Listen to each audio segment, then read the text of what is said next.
नमस्कार बच्चों। तो बेटा पीछे ना हमने एक एक्सप्रेशन निकाल रहे थे, torque acting on A rectangular coil placed in magnetic field. ये एक आर्टिकल निकाल रहे थे और बीच में ये कंप्लीट नहीं हुआ था, तो ये आगे देखिए बेटा कंप्लीट करते हैं हम। आपके पास एक रेक्टेंगुलर कॉइल थी, अगर आपने उतार लिया तो ठीक है, और नहीं तो बेटा देखिए एक रेक्टेंगुलर कॉइल थी और इसमें बेटा हमने यहाँ पे ऐसा एक ये मैग्नेटिक फील्ड था B, और इसमें करंट जा रहा था इधर I, ये इधर करंट जा रहा था I, ये यहाँ पे भी I करंट जा रहा है और ऊपर की तरफ भी I करंट जा रहा है। यहाँ मैग्नेटिक फील्ड ऐसा था B, यहाँ मैग्नेटिक फील्ड ऐसा था B, यहाँ पर ऐसा था B, ठीक है। और यहाँ पे आपने एक फोर्स निकाला था F1 और यहाँ पर एक फोर्स निकाला था आपने F2, और यहाँ का फोर्स F3 और यहाँ का फोर्स F4, ये हमने कैंसिल आउट कर दिए थे because of the opposite direction. और हमारे पास F1 force and F2 force ये आया था, ये था responsible for rotation of the coil, ये आया था हमारे पास। तो इस पे क्या लगा था, सो टॉर्क एक्टॉन इट, टॉर्क इसके ऊपर लगा था एक्टॉन इट, टॉर्क लगा था बेटा। टॉर्क वो जो था वो हम वहाँ साइड में कर रहे थे, ऊपर की तरफ हाफ रह गया था इसमें वीडियो। तो टॉर्क होता है फोर्स इनटू में परपेंडिकुलर डिस्टेंस, किसके बराबर होता है, फोर्स इनटू में परपेंडिकुलर डिस्टेंस। अब बेटा F1 और F2 का जो फोर्स वाला वैल्यू था वो हमने निकाला था, F1 F2 कितना था, वो था BIL, कितना फोर्स था, BIL, ये फोर्स था। और परपेंडिकुलर डिस्टेंस हमारे पास नहीं आया था, तो परपेंडिकुलर डिस्टेंस निकालने के लिए हमने क्या किया था, आपने एक ये वाला जो डिस्टेंस है ये इधर जो आपको दिखाई दे रहा है ये वाला, ये शायद आपने P और Q एक कॉइल थी और यहाँ पे मैग्नेटिक फील्ड B, इन दोनों के बीच में एंगल जो बन रहा था ये क्या था, थीटा। और ये जो डिस्टेंस है ना, ये इसमें करंट आ रहा था I और कितना था ये B। अब इसके पैरेलल एक लाइन हम यहाँ पे ड्रॉ कर दें और यहाँ इसके ऊपर एक एंगल 90 भी जाएगा। ये एंगल थीटा है तो ये वाला भी क्या होगा, थीटा, ये Q है, तो ये क्या हो गया आपका B cos थीटा। तो B cos theta is the perpendicular distance. B cos theta is the perpendicular distance. Now put the value.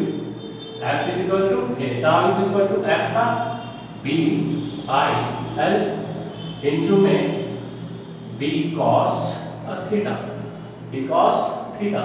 तो tau आपके पास क्या आ गया, B I L into में B क्या होता है, एरिया, into में cos theta। तो ये बेटा टॉर्क आ गया, और टॉर्क हमें पता है ये तो क्रॉस प्रोडक्ट होता है, लेकिन यहाँ पे क्या है cos, तो हमें क्या करना पड़ेगा, साइन में कन्वर्ट करना पड़ेगा इसको। अब ये थीटा एंगल जो है ये वाला एंगल है, ये थीटा ये वाला एंगल, ठीक है ना।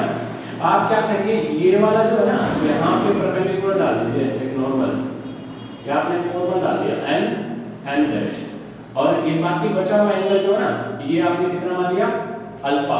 तो यहाँ पर देखिए theta plus alpha is equal to कितना है, 90। थीटा किसके बराबर होता है, 90 माइनस अल्फा, किसके बराबर हो गया, theta is equal to 90 minus alpha.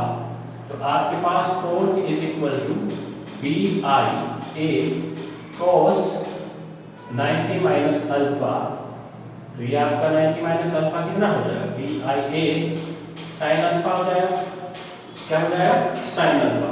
तो यहाँ से आप कब ये टॉर्क मैक्सिमम होगा, कब ये टॉर्क मिनिमम होगा वो निकाल सकते हैं। देखिए अल्फा इज इक्वल टू कितना होगा, 90।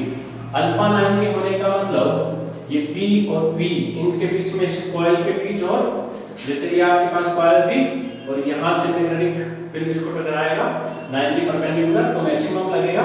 और टॉर्क मैक्सिमम कितना लगेगा, ये लगेगा बेटा आपके पास BIA, कितना लगेगा, BIA। अगर इसके अंदर n नंबर ऑफ टर्न्स हैं तो आप n से मल्टीप्लाई कर दीजिए, ये हो जाएगा आपके पास तो मैक्सिमम। अगर थीटा कितना हो जाएगा, ये अल्फा, थीटा नहीं बेटा, अल्फा, ये अल्फा, ये अल्फा कितना हो जाए, ये अल्फा 0 हो जाए, अल्फा कितना हो जाए 0, अल्फा इज इक्वल टू 0। अब यहाँ देखिए जब अल्फा 0 होगा तो थीटा कितना हो जाएगा 90, cos 90 0, sin अल्फा 0, तो टोर कितना लगेगा इसके ऊपर, मिनिमम टोर लगेगा, और कितना लगेगा 0। आशा करता हूँ समझ में आया होगा कि कल वीडियो हमारा थोड़ा हाफ बीच में रह गया था, उसी के रिगार्डिंग हमने इसको पूरा कंप्लीट कर दिया, ठीक है ना। अब आगे देखिए, इसी से रिलेटेड एक टॉपिक करेंगे हम, और मोस्ट इंपोर्टेंट है, हर बार एग्जाम के अंदर पूछा जाता है, 5 मार्क्स का आता है, और नेम है उसका मूविंग कॉइल गैल्वेनोमीटर। क्या नाम है बेटा उसका, moving coil galvanometer.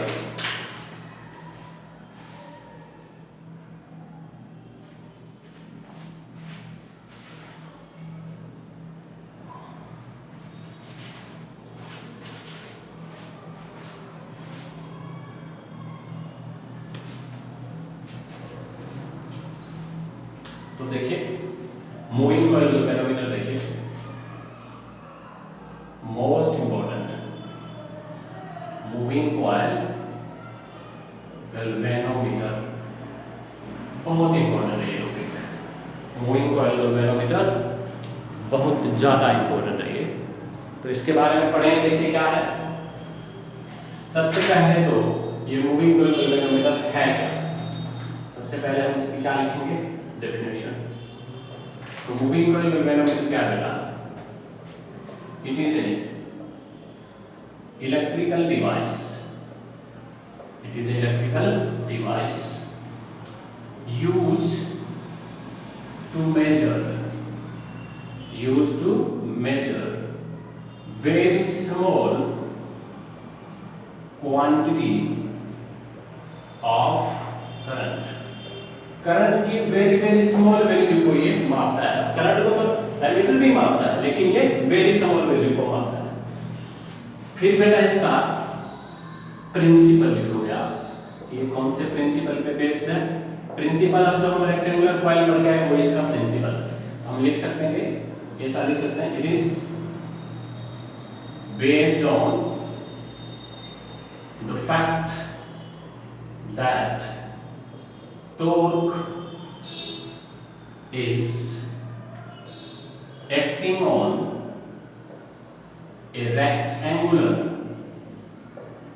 coil when it placed in a uniform magnetic field। जब किसी रेक्टेंगुलर कॉइल को यूनिफॉर्म मैग्नेटिक फील्ड में रखते हैं तो उसके ऊपर टॉर्क लगता है, यही क्या है इसका प्रिंसिपल। समझ में आया। अब इसके बाद क्या है इसकी कंस्ट्रक्शन देखिए, उतार लीजिए। इसके बाद क्या है इसकी कंस्ट्रक्शन। तो कंस्ट्रक्शन में कैसा देखिए, कंस्ट्रक्शन बना कैसे होता है देखिए। बनाने के लिए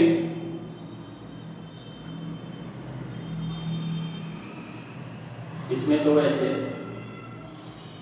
मैग्नेट होते बेटा, एक होता है नॉर्थ और एक यहाँ पे होता है साउथ, एक नॉर्थ और एक साउथ। ये नॉर्थ साउथ क्या है, दो मैग्नेट, यानी it consist two magnet having north and south pole, having north and south pole. अब इनके बीच में एक ऐसे रेक्टेंगुलर कॉइल रखा होता है। कैसे, क्या रखा होता है, रेक्टेंगुलर कॉइल, ऐसे ये रेक्टेंगुलर कॉइल। इस रेक्टेंगुलर कॉइल के नीचे एक स्प्रिंग लगाया होता है मेटालिक, और ये ऊपर ऐसे टर्मिनल को चला जाता है, और यहाँ पर ये एक टर्मिनल को वायर पर चला जाता है। ठीक है। अब ये जो रेक्टेंगुलर कॉइल है बेटा, इसके बीच में, रेक्टेंगुलर कॉइल के बीच में एक मटेरियल रखा जाता है जिसको फेरोमैग्नेटिक मटेरियल बोलते हैं, यानी सॉफ्ट आयरन। फेरोमैग्नेटिक मटेरियल यानी सॉफ्ट आयरन इसके सेंटर में रखा जाता है, उसके ऊपर ये वायर रखा जाता है, ये कॉइल जो है, ये कॉइल आपकी पी ABCD मान लीजिए, मान लीजिए स्मॉल a B C और D, ये कॉइल है, ये नीचे स्प्रिंग गैस ये वाला, और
ऐसे, और ये फिर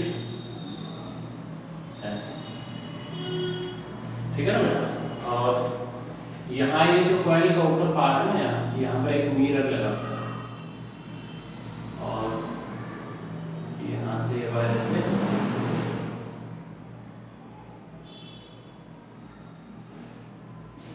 यहाँ पे एक टर्मिनल होता है T1, ऐसे इसके साथ अटैच होता है, ऐसे, क्लियर है। और ये वाला बेटा यहाँ पे अटैच होता है, ये टर्मिनल है T।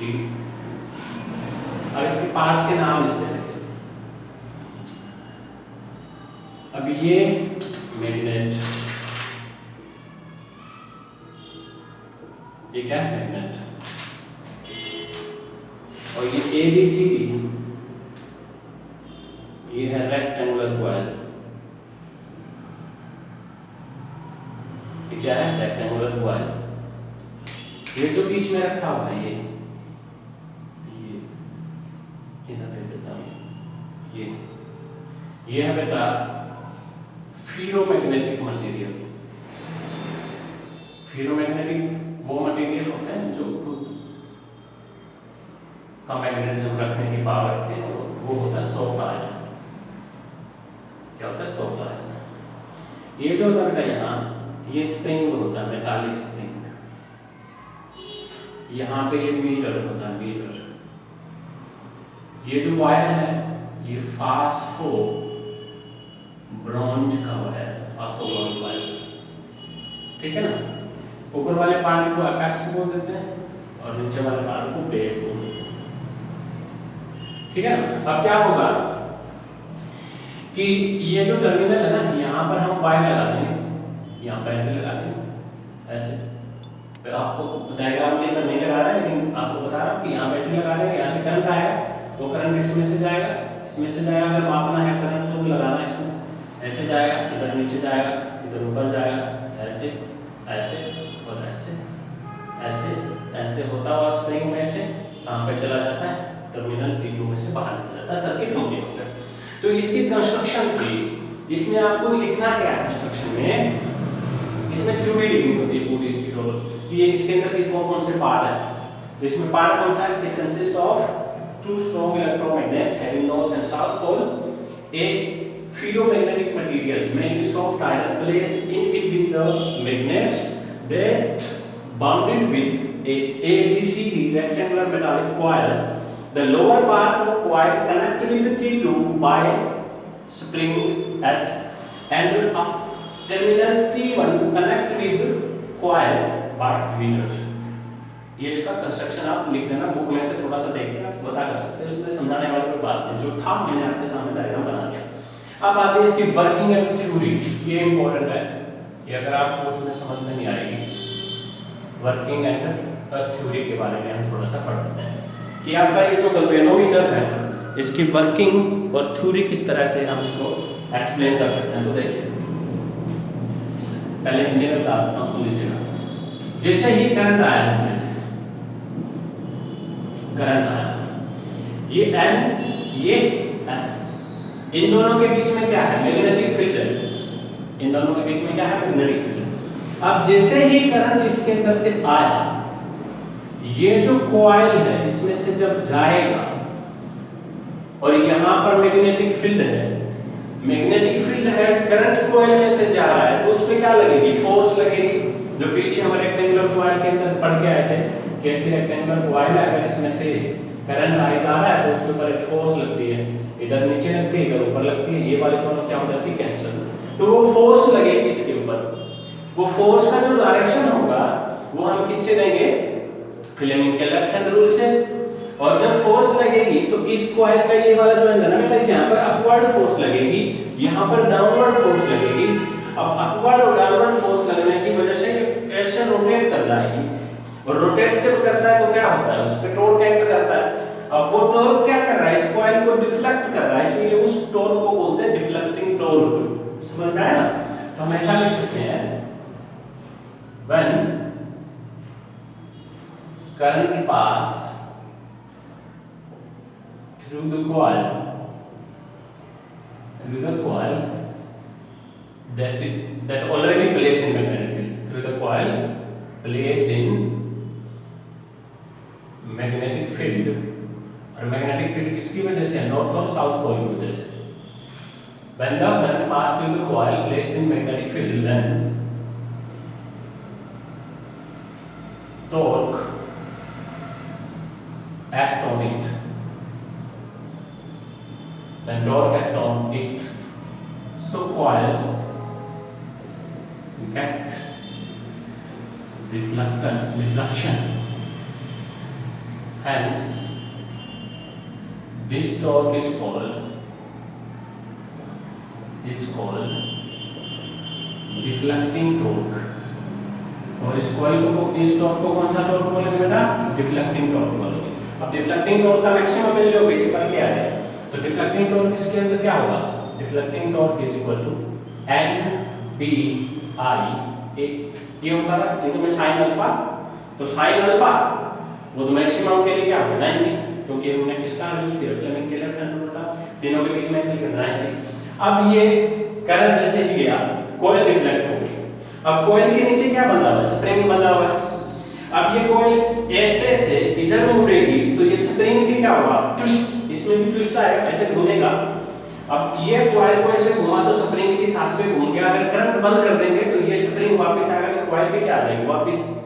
यानी ये जो स्प्रिंग है ये इस कॉइल को वापस लाता है। अब ये से डिफ्लेक्ट हो गई तो नीचे स्प्रिंग लगा था, वो डिफ्लेक्ट हो गया। बाद में करंट जब बंद हो जाएगा तो क्या होगा? ये वापस अपनी तरफ स्प्रिंग उसको ले आएगा। तो यहाँ स्प्रिंग इसको वापस ला रहा है, तो ये वापस लाने का जो प्रोसेस है ये रिस्टोरिंग टॉर्क की वजह से होता है। किससे होता है? रिस्टोरिंग टॉर्क की वजह से। और वो रिस्टोरिंग टॉर्क क्या होगा? इस जब स्प्रिंग घूमेगा कितने डिग्री पे घूमता है? घूमेगा तो डिग्री बनाएगा ना, एंगल बनाएगा।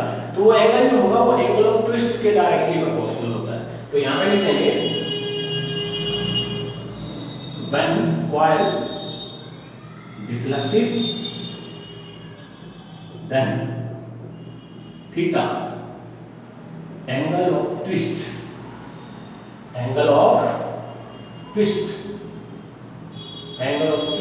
is produced in the spring,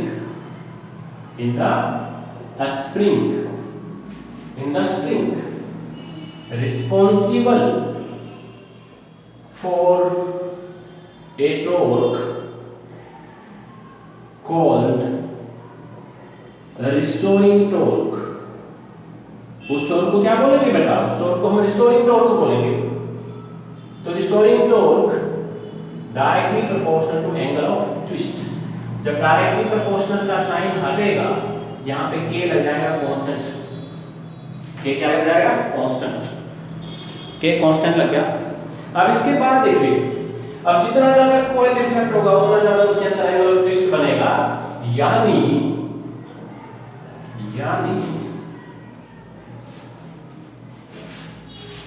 यानी आपका जो डिफ्लेक्टिंग टॉर्क कॉइल में प्रोड्यूस हुआ उतना किसके बराबर है, रिस्टोरिंग टॉर्क के। तो क्या हो जाएगा, N B I A is equal to K theta. तो हमें निकालना क्या है, करंट आ गया हमारे पास के थीटा एन बी ए, ये क्या आ गया आपके पास, करंट आ गया। करंट हमें निकालना है। अब ये जो के एन बी ए जो होता है बेटा, ये कांस्टेंट के बराबर होता है, जिसको गैल्वेनोमीटर कांस्टेंट बोलते हैं। तो I current is equal to क्या आ गया, जी इनटू में theta, mean I is directly proportional to theta. ये करंट आ गया, ये क्या आ गया आपका, करंट आ गया। करंट ही हमें निकालना है। तो ये यहां पे क्या हो जाता है, कंप्लीट हो जाता है गैल्वेनोमीटर। अब एक बात और, अब ये जो गैल्वेनोमीटर हमने पढ़ा, करंट का वैल्यू हमने निकाला, इसके बाद क्या होगा, उसके बाद है कि हमने ये क्यों रखा, कई बार पूछ लेता है कि फेरोमैग्नेटिक मटेरियल ये क्यों रखा, हमने कोई दूसरा मटेरियल क्यों नहीं रखा। तो देखिए फेरोमैग्नेटिक मटेरियल की एक प्रॉपर्टी होती है, अगर किसी भी फेरोमैग्नेटिक मटेरियल को मैग्नेटिक फील्ड में रखते हैं तो आपको पता है कि मैग्नेटिक लाइन ऑफ फोर्सेस आती है, और वो मैग्नेटिक लाइन ऑफ फोर्सेस किसके अंदर से जाएगी, यहाँ से जो नॉर्थ पोल से मैग्नेटिक लाइन ऑफ फोर्स से निकलती है ना, वो सारी की सारी फेरोमैग्नेटिक मटेरियल अपने अंदर से होकर उसको पास करवाता है। ये फेरोमैग्नेटिक मटेरियल है।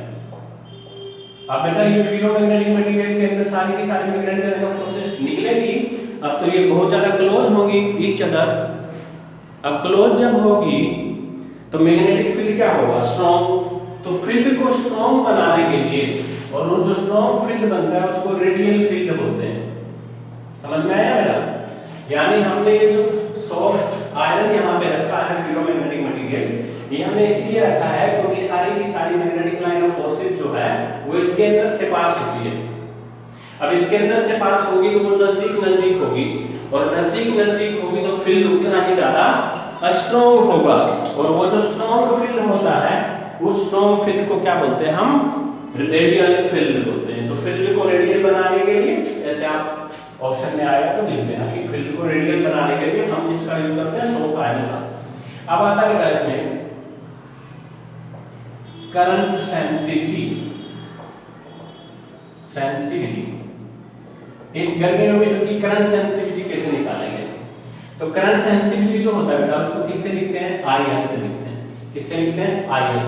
ये क्या होता है करंट सेंसिटिविटी, यानी गैल्वेनोमीटर करंट के प्रति कितना सेंसिटिव है, वो छोटे से छोटे करंट की वैल्यू दे रहा नहीं दे रहा है, वो निकालेंगे। तो उसके लिए क्या होगा, current sensitivity, it is ratio of deflection produce in galvanometer, deflection produce in galvanometer to the current flow through it, किसके बराबर होगा, IS is equal to theta by I। अब I का वैल्यू पीछे निकाल के आए हैं। I हमारे पास क्या आया था, I हमारे पास आया था k theta divide by NBA। तो यहाँ इसकी जगह पुट कर दो, किसकी जगह, theta divide by k theta, ऊपर आ गया NBA, थीटा से थीटा गया तो NBA बाय k। ये क्या आ गया आपकी करंट सेंसिटिविटी। k तो कांस्टेंट है, यानी आपको किसी गैल्वेनोमीटर को करंट के प्रति सेंसिटिव बनाना है। आप कॉइल की नंबर ऑफ टर्न बढ़ा सकते हैं, मैग्नेटिक फील्ड बढ़ा सकते हैं, कॉइल का एरिया बढ़ा सकते हैं। ये k तो क्या है, कांस्टेंट। बात समझ में आई होगी। ये क्या थी, करंट सेंसिटिविटी। अब ऐसा ही है बेटा एक वोल्टेज सेंसिटिविटी। ऐसा ही आगे क्या है, वोल्टेज सेंसिटिविटी। अब वोल्टेज सेंसिटिविटी क्या होता है, देखिए वोल्टेज सेंसिटिविटी, इसको लिखते हैं VS से। ये क्या होगी, ये होगी deflection produced to the current through voltage, to the voltage applied या applied voltage, इसके बराबर होगा। ठीक है, तो VS is equal to deflection theta, voltage कितना V। अब V is equal to क्या होता है, according to Ohm's law, IR अब आई हमने निकाला था K theta R N P A, theta से थीटा गया तो बी एस किसके बराबर आएगा N P A by K are.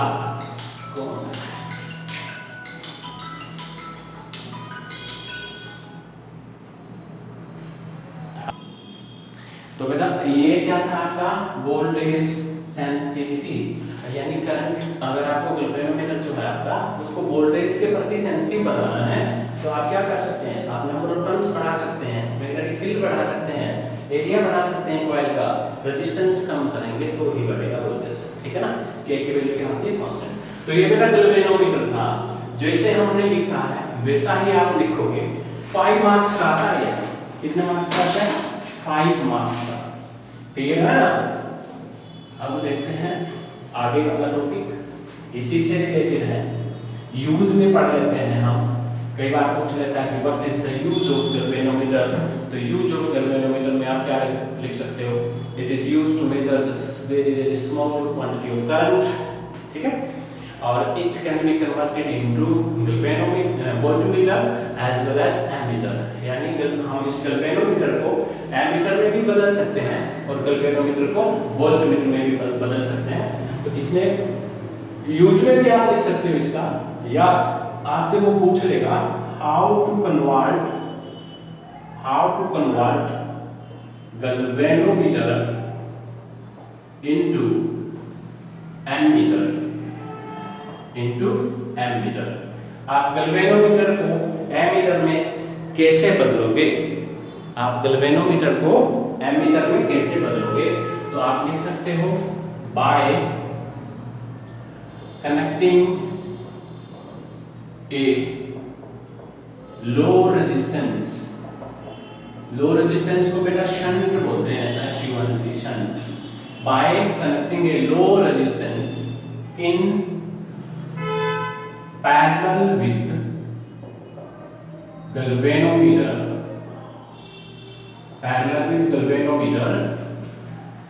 we obtained ammeter. हमारे पास क्या आ जाएगा एमीटर आ जाएगा।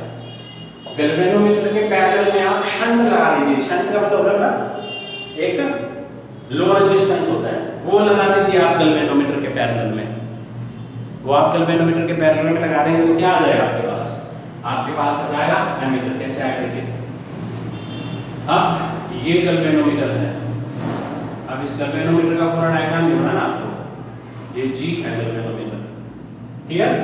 अब इसके पैरेलल में मतलब ऐसे, ये पैरेलल में आप क्या लगा दीजिए शंट लगा दीजिए, शंट मतलब लो रेजिस्टेंस, जिसका रेजिस्टेंस कितना होता है S, ये आपने लगा दिया, ठीक है ना। अब देखिए बेटा पीछे से क्या आएगा, पीछे से करंट आएगा कितना I, अब यहाँ के I करंट डिवाइड हो जाएगा, इसमें से कितना चला गया IG, इसमें से कितना चला गया IS। अब IS करंट किसमें से जा रहा है ऊपर, और इसमें से कितना करंट जा रहा है IG, ये दोनों मिलके क्या बना लेंगे ये, क्लियर। ये आपके पास ये पूरा जो डायग्राम है ये किसका डायग्राम है बेटा, ये एमीटर का डायग्राम है, क्लियर। तो इसमें देखिए I करंट आया, किसमें जुट गया IS प्लस IG में जुट गया, क्लियर। तो यहाँ से बेटा आप IS का वैल्यू निकाल सकते हैं I माइनस IG, और IG का वैल्यू निकाल सकते हैं I माइनस IS, क्लियर है ना। तो अब ये दोनों देखिए पैरेलल के अंदर कनेक्टेड है, S और G जो है वो किस में कनेक्टेड है पैरेलल में। अब पैरेलल में कनेक्टेड है तो हमें पता है जो वोल्टेज ड्रॉप यहाँ होगा वही वोल्टेज ड्रॉप यहाँ होगा, तो यहाँ पे लिख देंगे as they connected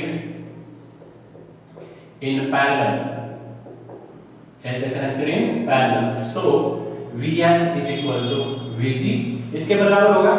अब Vs क्या होगा, ये होगा इसमें से करंट इनटू इसका रेजिस्टेंस, इसमें करंट कितना है Is, रेजिस्टेंस कितना है कैपिटल S, और नीचे वाले में क्या हो जाएगा इसमें Ig इनटू में कैपिटल G।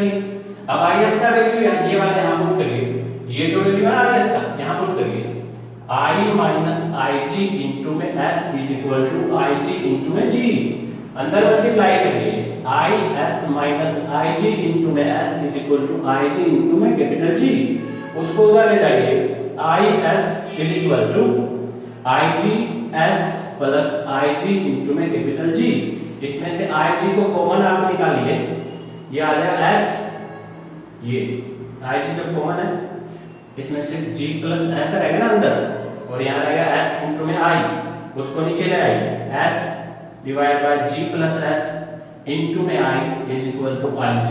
तो ये गैल्वेनोमीटर के अंदर से चलने वाले करंट की वैल्यू हमारे पास आ गई। क्या आ गई? गैल्वेनोमीटर के अंदर से चलने वाली करंट हमारे पास आ गया। सेम हम क्या करेंगे, Vs is equal to Vg, ठीक है। तो हम ये क्या होगा, Is इंटू में S is equal to Ig into में कैपिटल G होगा, क्लियर है ना। तो ये Is इंटू में S is equal to Ig का ये वाला value Ig is equal to I minus Is, ये पुट कर दीजिए, I माइनस Is इंटू में G क्या हो जाएगा, Is इंटू में S is equal to Ig minus Is, ये हो जाएगा बेटा आपका, मल्टीप्लाई करेंगे Ig माइनस Is इंटू में G हो जाएगा, क्लियर है ना। तो यहां से इसको उधर ले आइए, इसको इधर ले आइए, Is इंटू में S, ये इधर आया प्लस का, Is इंटू में G is equal to I into में G, इसमें से Is का वैल्यू कॉमन निकालिए, G plus S is equal to I into में G। तो आपका Is किसके बराबर आएगा, ये आ गया G divide by G plus S into में करंट। तो ये मेरा क्या था, ये वोल्ट मीटर था। हमने गैल्वेनोमीटर को किस में बदल लिया, वोल्ट मीटर में बदल लिया। किस में बदल लिया हमने, वोल्ट मीटर में। आज के लिए मेरे को लगता है ठीक है क्लास, चलो एक और करते हैं।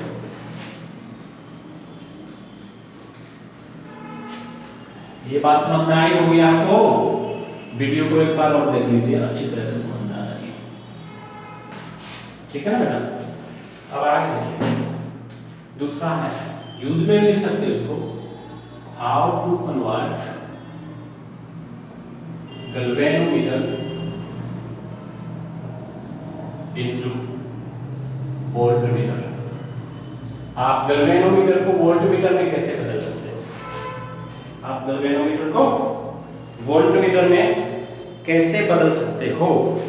तो उसके लिए क्या होगा बेटा, देखिए उसके लिए हम लिख देंगे पहले bye connecting a high resistance in series with galvanometer